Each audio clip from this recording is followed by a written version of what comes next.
The November 6th meeting of the Thousand Oaks Youth Commission is called to order. We will now have the Pledge of Allegiance led by Commissioner Emanuel. Please join me in saying the Pledge of Allegiance. I pledge allegiance to the flag of the United States of America and to the republic for which it stands, one nation, under God, indivisible, with liberty and justice for all. We will now have the roll taken by Staff Liaison Francine Spriegel. Thank you. Please stay here present when I call your name. Chair Glapke. Here. Vice Chair Schlosser. Here. Commissioners Albert. Here. Commissioner Emanuel. Here. Commissioner Friedman. Here. Commissioner Glapke. Commissioner Goodnight. Present. Commissioner Matus. Here. Commissioner McCune. Here. Commissioner McCary. Here. Commissioner Nash. Here. Commissioner Shea. Present. Commissioner Tovey. Present. Commissioner Shu. Present. Adult Commissioner Petrus. Present. And Adult Commissioner Martinez. Here. Thank you. At this time, I would like to ask Commissioner McKeown to introduce item number 4, the public comment section of our meeting. This is the time in our meeting where we invite members of the public to state their concerns about youth-related issues in the city or to present items for commission consideration. Are there any members of the public who would like to speak at this time? There being none, let's move on. Item number 5 on the agenda is our guest speaker. Will Commissioner Goodnight please introduce this portion of the meeting? Megan Fuller is a program manager for the Pediatric Residency Training program at UCLA Mattel's Children's Hospital in Los Angeles. She received her bachelor's in psychology from Westmont College and her master's in counseling from CLU. Megan's experience in working with students in grades K through 12 and higher education for the last 10 years provides her with a strong framework for supporting and guiding students as they navigate their educational careers. Well, thank you for having me. I'm very excited to be here. I helped out with the Youth Commission when I myself was in high school, so it's exciting to be back. So I was asked to come tonight to speak to you about the college admissions process, and I'm sure many of you are knee-deep in that process right now. So my talk tonight is really just to give you some 10 things that I wish I knew when I was applying to college. So I went to Thousand Oaks High School, so go Lancers. And then after Thousand Oaks High School, I went to Westmont and studied psychology. And then after I graduated from Westmont in 2015, I came back to Thousand Oaks and did my master's at CLU, just down the street. So I have a master's of science in counseling and a people personnel services credential. Just full disclosure, I do work at UCLA for the David Geffen School of Medicine, but UCLA's views are not represented here tonight. And in my free time, I am an educational consultant. So number 10, so I'll go through 10 things. Number 10 is plan ahead and keep track of deadlines. And if you don't currently own a calendar, get one. But I'm sure many of you have one or use your phone. Between the application process and the deadlines and the scholarships that you'll be looking at, the deadlines kind of pile up. So it's easy to lose track of things, especially if you're doing early action or early decision. So my number 10 item is keep track of your deadlines. Number 9 is be thoughtful about your list of schools. So when I was applying to college, didn't do this. I applied to about 6 schools, and now I would call them all reach schools. I couldn't have gotten into any of them, but I was very aspirational, and looking back, I wish I had done it a little bit differently. So my advice to you is to have between 8 to 10 schools is a good realistic number. And your first couple you should have like 3 tiers. So your first tier is really kind of your safety schools. I would encourage you to use Naviance, Niche, whatever kind of College Board tools that you can use now to you plug in your data and your numbers, and they put you on a map as to kind of where you fall based on other people who have been accepted to that school. So, those are your safety schools. That's the first tier. The second tier is the kind of middle of the road schools. You may or may not get in, you're not really sure, but there's a good chance you could, but there's also a chance that you couldn't. So that's your second tier. And your third tier is your aspirational schools. Doesn't mean you won't get in, but there is a higher chance that you won't, but you should still strive and have those be your aspirational dream schools. If you have kind of 3 buckets, it alleviates some of the anxiety. We're not all going to go to Harvard or Stanford or those Ivy League schools, but if that's one of the schools on your list, then certainly apply for it, but also be realistic about some of the schools that you're applying to. So number 8 is your test scores aren't everything, and just in small at the bottom I have, but they are something. So, we focus a lot on our SAT and our ACT and the scores, and sometimes we let them define us, but your scores are not going to define you, and schools now are looking more at kind of you as the whole person rather than just your SAT or your ACT score. So take the test, do your best and move on.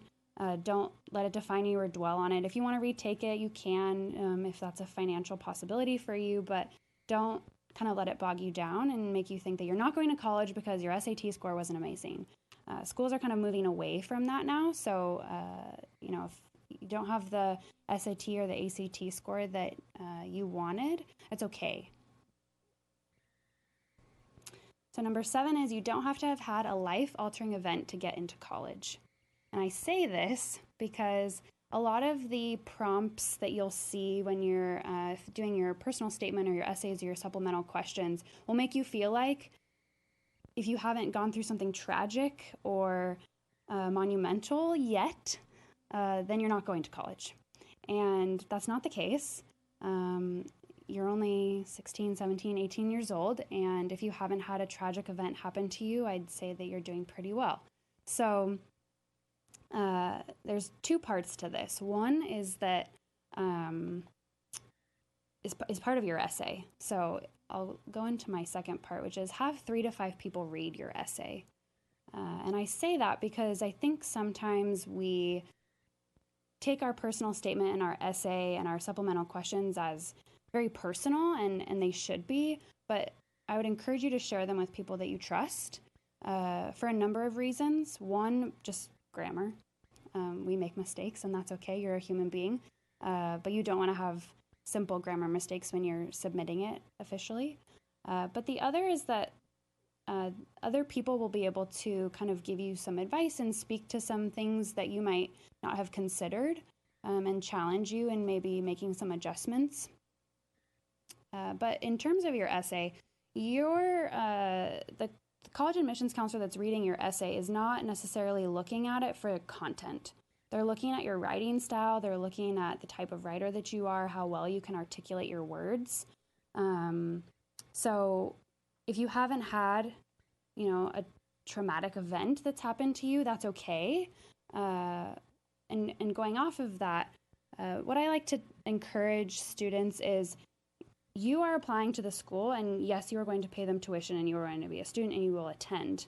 However, that school is investing a lot of time, money, energy, resources in you. So why should they accept you, and what are you going to offer them by going to their school? When you graduate from that school, you will have that name on your diploma, on your business cards, on your LinkedIn. It will be there, and you are carrying the name of the school.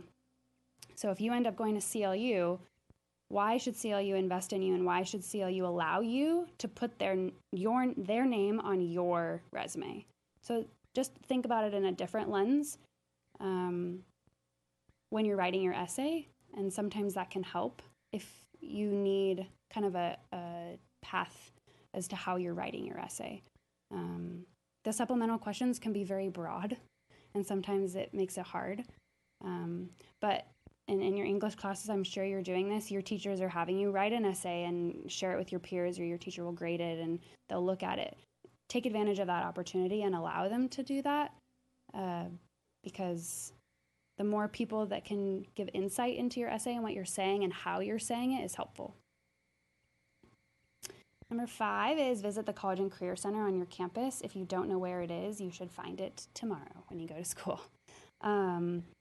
The College and Career Center on your campus, I just have a few up here. So Newbury Park High School, Thousand Oaks High School, and Westlake High School. They all have college and career centers on their campus. I have worked with Connie Peters in Thousand Oaks High School, and she's really great, and she has tons of resources. So if you haven't had a chance to go by your college and career center, I would encourage you to do so. They have resources for scholarships and schools that are out there. If you haven't looked at schools yet, and they could be 2-year schools, 4-year schools, military, whatever you're kind of pursuing, she has all sorts of resources. So it's great to kind of go there. And even if you just show up and say, like, I don't really know why I'm here, but I have a lot of questions, that's okay. That's their job. They can help you do that. My fourth tip is to take advantage of campus tours. So if it's possible, I know if you're looking at schools out of state or looking at schools close by, that's great. But if you are able to go to a campus tour, even if it's just 1 or 2, there's something that happens when you step onto a college campus, and it's important to know what you're looking for. So I didn't know that I didn't like big campuses. I wanted a small campus, and I didn't know that until I showed up to one. I also took into consideration the type of learner that I was. So if you don't think you're going to be successful sitting in a lecture hall with 1,000 people learning about biology, then I wouldn't recommend a large school. But if you're the type of learner that needs one-on-one attention and you kind of value relationships with your professors, then I would encourage you to look at smaller schools or look at the structure of how their curriculum is set up. I think sometimes we forget to ask those questions. So 3 kind of ties back to the College and Career Center, and what I'll say is that when I was applying for scholarships, only looked at national scholarships. There was a website called FastWebs that people encouraged me to look at, and the problem, I would encourage you to look at FastWebs, but the problem I found with FastWebs is that it's national. So I was competing for money against thousands of other students who were the same exact as me on paper, so I wasn't necessarily unique. But the local scholarships here in the Conejo Valley, whether it's through Conejo Schools Foundation, the city, there's some families in the community that are always looking to give money to students, whether they're athletes or they're involved in a certain extracurricular that they're passionate about. Your College and Career Center will have that information because those families and those organizations reach out to the College and Career Center to share the information. And there are many years that what happens is students don't apply for the scholarships and the money goes unused. So if you don't go to the College and Career Center and ask about it, then there's an opportunity that you might be missing out on. And $100, even if it's a small scholarship, pays for a textbook. So I would encourage you, whether it's a big or small scholarship, the local scholarships are the way to go. Number 2 is discuss your process with someone you trust. And it can be your mom, your dad, your therapist, your grandpa, your school counselor, your sister, coach, somebody in this room. I would just encourage you to walk through your process with somebody, because when we're applying to college, I think sometimes we try to do it by ourselves because we want to be independent and do it alone and kind of make this big decision by ourselves. But it is a big decision whether you're staying locally or going out of state or staying nearby, and walking through it with somebody that you trust can help kind of ease the anxiety of all of the decisions that you're making. And my last tip for you is that this is just the beginning. When I was applying to college, I thought that college was it. And once I got to college and I graduated from college, my life would be figured out and I would have it all sorted. That was not the case. So college is just the beginning, or, the 2-year school or military or whatever it is that you're pursuing. And I would just encourage you to keep that in mind and know that this is a journey and a process, and part of being a student that I would encourage you is to be a student for the rest of your life and be a lifelong learner. And college is just one stepping stone in that. So this is a big next step for many of you, and it's exciting. But remember that it's exciting when you get overwhelmed, and kind of lean on your friends and your family when you are overwhelmed, because it's not something that you have to do by yourself. So,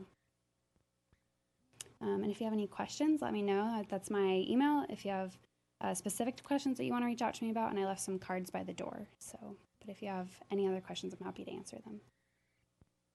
Yes. when you apply for scholarships, do you need to apply to the individual school for scholarships, or can they be like towards all of them? So it depends. So some scholarships are merit-based. So you might apply to a school and not even know that you've been considered for a scholarship. So, for example, when I applied to Westmont, I got in, and when I got in, I got a letter that said, oh, by the way, we're giving you a scholarship. And I didn't apply for it. It was just given to me based on merit and my grades. So that's kind of one scholarship that happens, which is always nice because you didn't have to really do anything for it. The other scholarships, some individual schools do offer scholarships that you do specifically have to apply for. And you can talk to the admissions counselor. And I'll circle back to going to the College and Career Center. And I know Thousand Oaks High School does this, but college admissions counselors come to the local high schools. And if you haven't already gone to one of their presentations, I would encourage you to go, because those are the people looking at your application. And they just put a name to your face and shook your hand. If they don't do that, you're just an email in their inbox or a piece of paper on their desk. So if you're able to go and meet them in person, they'll be able to tell you about the scholarship opportunity that they have at their specific school. But if it's a local scholarship, it's a separate application process. I don't know if I'm answering your question. Okay.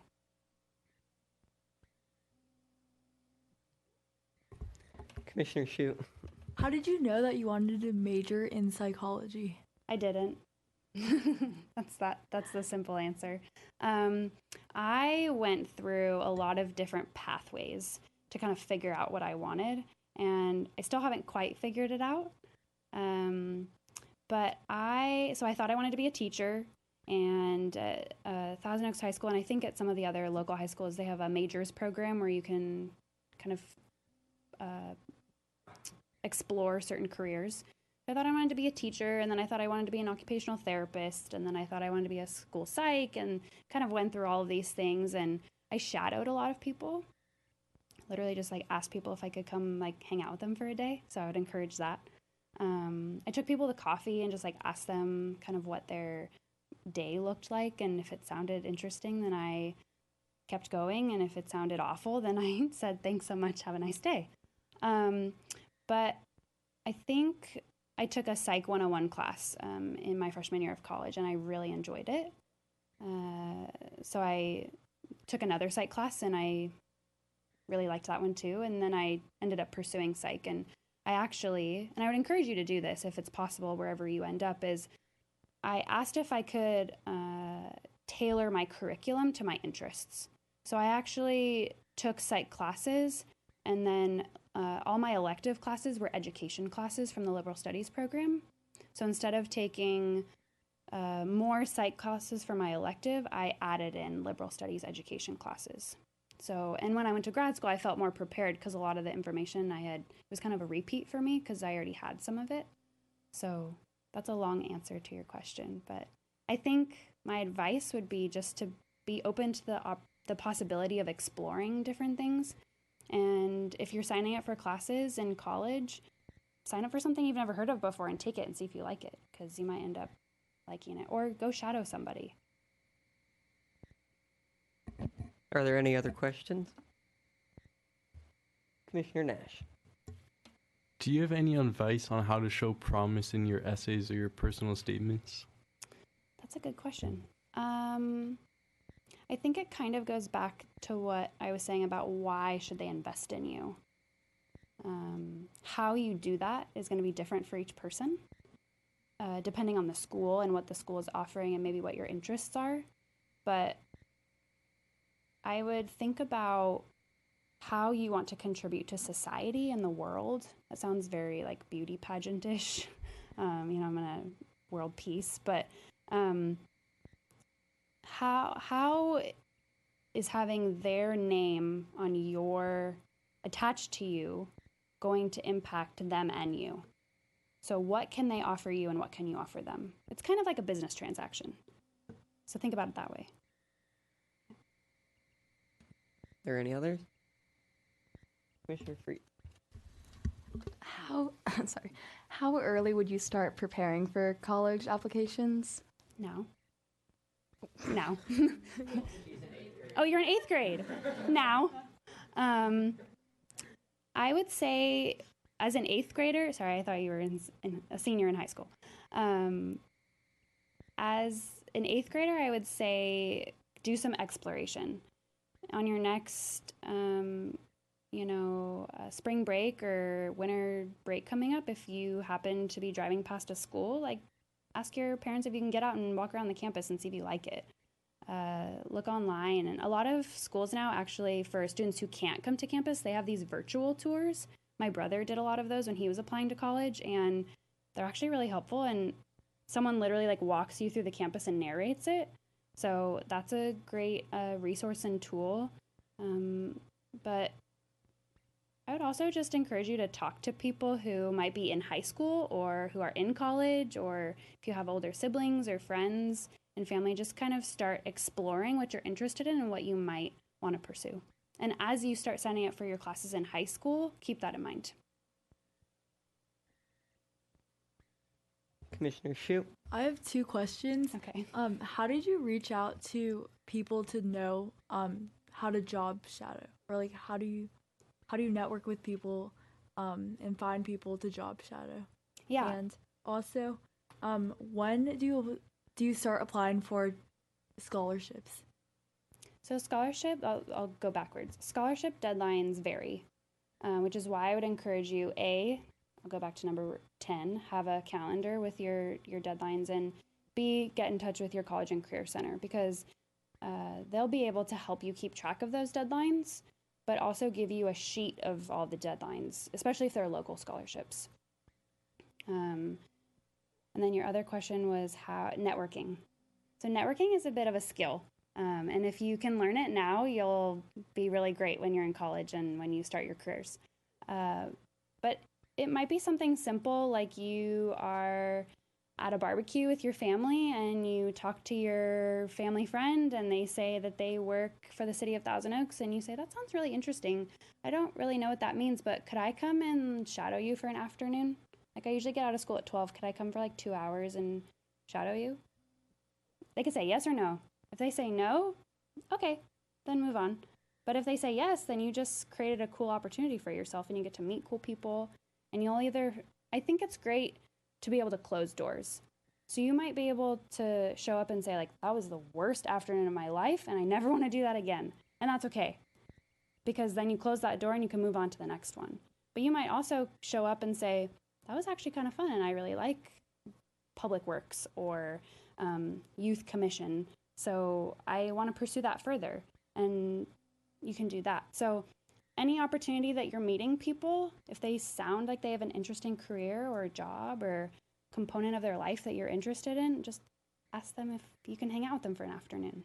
And if their job doesn't allow you to hang out with them, some jobs have a confidentiality component, especially like doctors. If you want to go shadow a doctor, usually that's for HIPAA reasons, you can't do that. But take them to coffee. Ask them kind of what their day looks like and how they ended up where they are. And people love to talk about themselves. So if you ask them to go to coffee, I'm sure they wouldn't mind. Are there any others? Nope. Once again, thank you very much for taking time out of your night to come speak to us. Thanks for having me.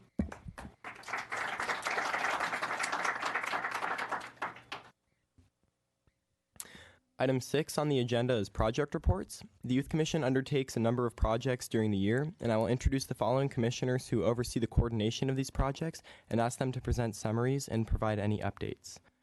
Item 6A is the City of Thousand Oaks General Plan update. Will Commissioner Emanuel please give us the report? The City of Thousand Oaks is embarking on a community-driven project to create a new guiding vision for the city.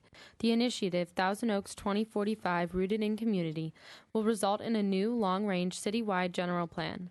The General Plan Advisory Committee encourages community input to assist them on determining the direction they need to take with this plan. We have held a number of public forums where citizens have expressed the positive aspects of our community that they would wish to remain the same, as well as the areas they would like to improve upon in the future. Our next scheduled meeting is Thursday, November 14th at 6 p.m. in the Oaken Park Rooms at City Hall. If you cannot attend meetings, you can also visit some of our upcoming pop-up workshops. The survey, workshops, and additional information can be found on the project website, www.toaks2045.org. We look forward to seeing you there and hearing your input. Thank you. Our next agenda item is 6B, City Internship Program. We're going to continue this until the next meeting. Now we have 6C, our therapeutic dance. Will Commissioners Alpert and Friedman give the report? The therapeutic dance theme has been decided. The theme will be Polynesian Paradise, a sunset on the beach. This will allow the attendees to have an easy attire, just like Hawaiian luau. We will have future decisions planned at upcoming meetings. Reminder that we are always looking for volunteers to help. This will include 2 prep days on March 21st and March 27th, as well as the day of the dance, which will be March 28th, 2020 from 8:30 a.m. to 10 o'clock p.m. at the Thousand Oaks Teen Center. Hope to see you there, and thank you. Next, we have agenda item 6D, our Youth Leadership Summit. Will Commissioners Nash and Schlosser please give the report? The Youth Leadership Summit is a biannual event where students from the Conejo Valley are invited to come and share what they believe are the biggest problems within the community. This year, the event is on February 20th, 2020, at the Thousand Oaks Library. Students are able to discuss topics with leaders from our community, such as police officers, city officials, and school board members. There's also a discussion without community leaders where students discuss topics they are worried about with each other and the Youth Commission. Thank you. This year, we are still deciding on whether we will be having a keynote speaker or a panel of speakers answering questions. The applications are almost finished and will be sent out later this month. Applications for the event can be found on our website at www.toaks.org/youth. The information and feedback discussed at this event is what the Youth Commission uses to determine the events we implement every other year. Do not forget to sign up by February 1st. Thank you. Next, we have agenda item 6E, our Youth Recognition Awards. Will Commissioner Matus and Shea please give the report? This year, Commissioner Shea and I are chairing the Youth Recognition Awards. Youth Recognition Awards is a program where we recognize local youth for their time and creative talent to serve their communities. The Commission presents these awards to these outstanding youth, which are selected from a group of applicants. This year, our award ceremony is on May 21st, 2020. Nominations will open shortly, and we're looking forward to another great year. If you have any questions or want more information, please visit our website at toaks.org/youth, or please email us at youthcommission@toaks.org, or call us at 805-381-7362. Thank you so much. Thank you, Commissioners. At this time, I will turn the meeting over to Vice Chair Schlosser. Item 7 is School and Liaison Reports. In addition to being an advisory body to City Council, the Youth Commission also appoints commissioners to act as liaisons to various youth organizations. Commissioner Shu, will you please introduce item 7A, the ASG-ASB portion of our meeting? The Youth Commission invites representatives from each of our local high schools and intermediate or middle schools to present information about school activities for the purpose of generating a feeling of community spirit. Our first representative speaker today is Caroline Lindquist from St. Paschal Baylon School.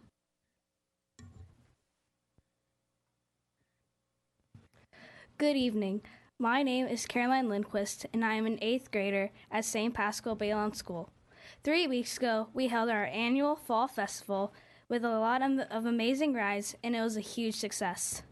Due to the recent fires, our Halloween carnival and parade were canceled, but it will be rescheduled soon. Yesterday, our Veterans Assembly was held and had 2 guest speakers from the military. The Forted Troops collection is going on this week to help the overseas soldiers with basic necessities. SPBS Reads Week is also this week with our annual bookmark contest. Next week, we will host a Turkey Bowl where the 8th grade football players dressed as cheerleaders and the 8th grade girls student council members as football players. Sports Spirit Day is next Thursday along with the muffin sale. The Thanksgiving prayer service is on the 22nd of November, and Thanksgiving break is the following week ending on December 1st. Thank you for your time and have a great night.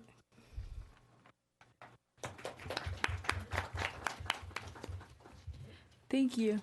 Our next speaker is Larkin Patch from Sequoia Middle School. Hi, my name is Larkin Patch, and I am Sequoia Middle School's Vice President as well as your representative tonight.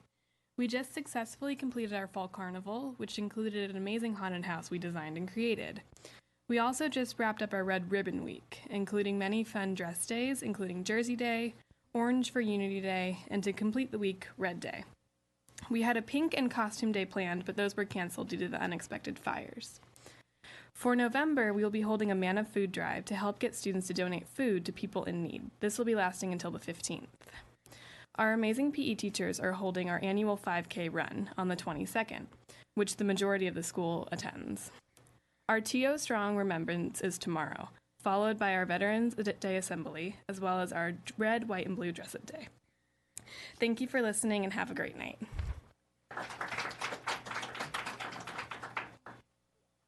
Our next speaker is Avery Tokuyama from Westlake High School. Hi, my name is Avery Tokuyama. I'm a freshman at Westlake High School. So next week we have our unified kickball game on the football field during the school day, which all students are invited to attend. Our football team made it to playoffs, and we have our first game this Friday at home. Also on Friday, our girls and boys water polo is hosting their first ever Flick and Float. For $10, students can sit in the pool, enjoy a burger, and watch a movie. The many clubs on campus continue to meet on various days at lunch, and classes continue to raise money through fundraisers. All students are encouraged to wear TO Strong, Borderline, or Westlake High School wear tomorrow to commemorate TO Strong Day. In the past couple of weeks, we have had several fun national days, such as National Donut Day or Chocolate Day, where we pass out sweet treats to the students. Thank you.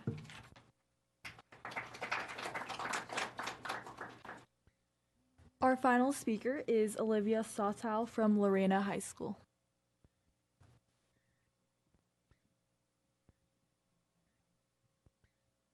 Hi, my name is Olivia Satelli, and I'm a senior at Lorena High School. Recently, my senior class had our Senior Service Week. This year, the focus of our volunteer work was towards reducing food waste. We worked at an orchard, organized cans at a food bank, and served food at Ventura Rescue Mission. For the upcoming sophomore retreat, we are resurfacing a past retreat format. The 10th graders will be teaching a class at local elementary schools. Thank you.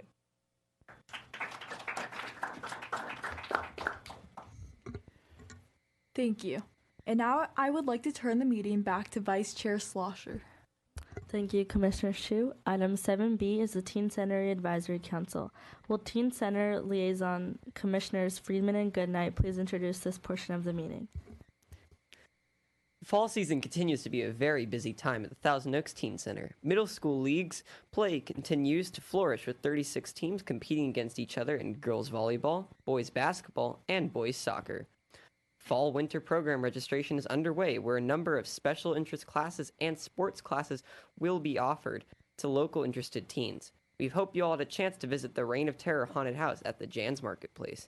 Thousands of people did attend this year, which is good because it serves as a major fundraiser for the Teen Center. As a friendly reminder to local high school students, the Teen Center has volunteer opportunities to enable you to get your community service hours completed. The Teen Leadership Club and the Teen Advisory Committee are examples of the community service opportunities. Please check out our website at thousandoaksteencenter.com where you can find the applications online. We hope everyone has a great Thanksgiving holiday break, and keep in mind that we are open 11 a.m. to 9 p.m. the week that leads up to Thanksgiving Day. Thank you. Thank you, Commissioners Friedman and Goodnight. Next, we have item 7C, the total report. Will Sadhana please introduce this item?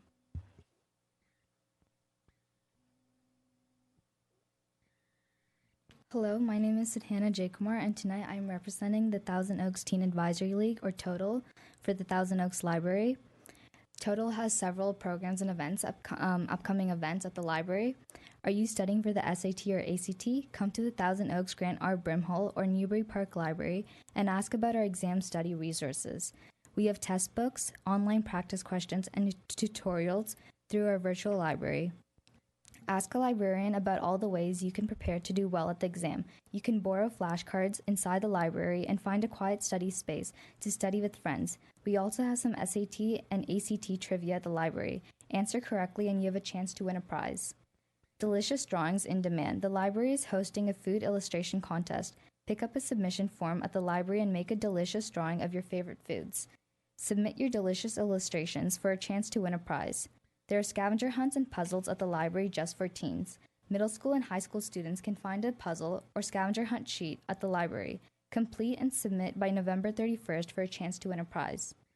Still haven't tried virtual reality? Come for virtual reality and video games on Thursday, November 14th at 3:30 p.m. in the Newbury Park Library and Thursday, November 21st at 3:30 p.m. at the Grant R. Brimhall Library.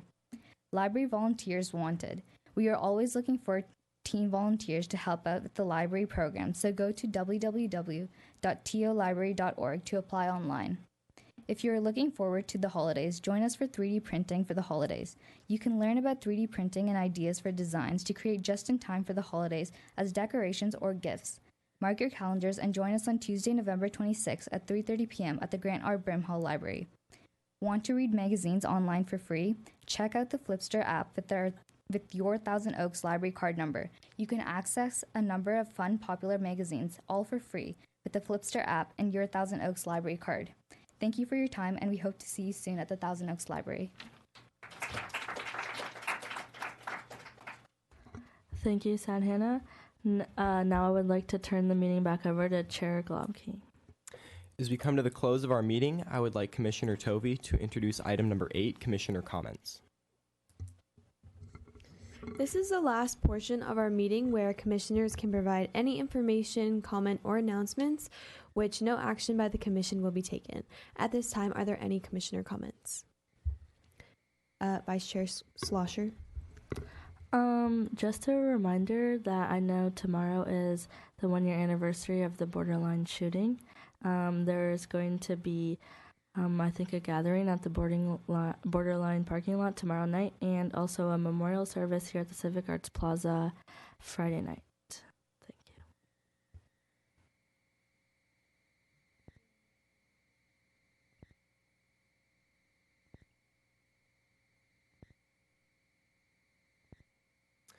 Okay, before I adjourn the meeting, I have a few reminders.